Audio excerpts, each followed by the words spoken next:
আসসালামু আলাইকুম।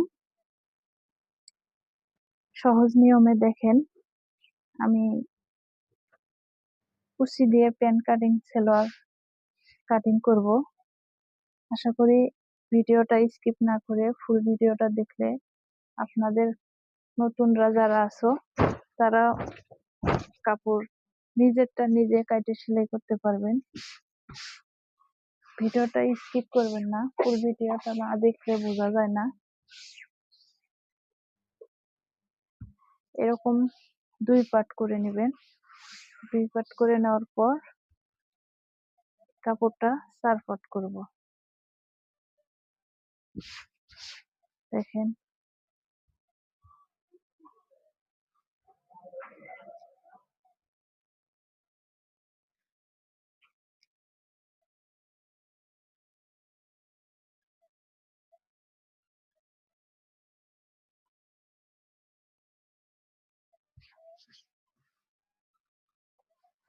কাপড়টা দেখেন এই যে 4 পাট আছে,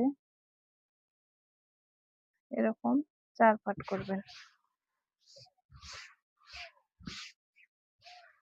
যদি বুঝতে না পারেন তাহলে কমেন্টে জানাবেন, আমি বলে দিব। এরকম সোজা করে একটা দাগ টানবেন। এই জায়গায় সেলাই আছে, সেলাইয়ের জন্য 1/2 ইঞ্চি কাপড় রেখে মাপ দিব। একটা কথা, এটা কিন্তু কুচি দিয়ে প্যান কাটিং সালোয়ার। আমি বেল্টের কাপড় রাখবো 6 ইঞ্চি।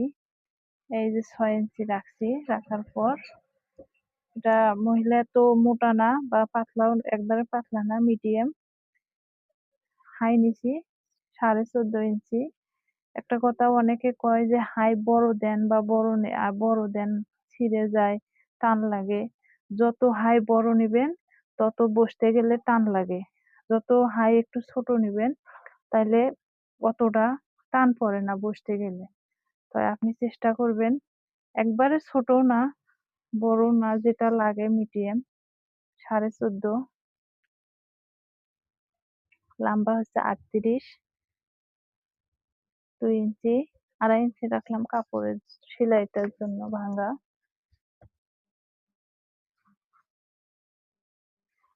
আর আপনারা যদি এই জায়গায় কলি নিতে চান, কলি নেওয়ার জন্য আমি যে হাই নিছি এই জায়গা থেকে 6.5 ইঞ্চি আর 14.5 হাই নিছি।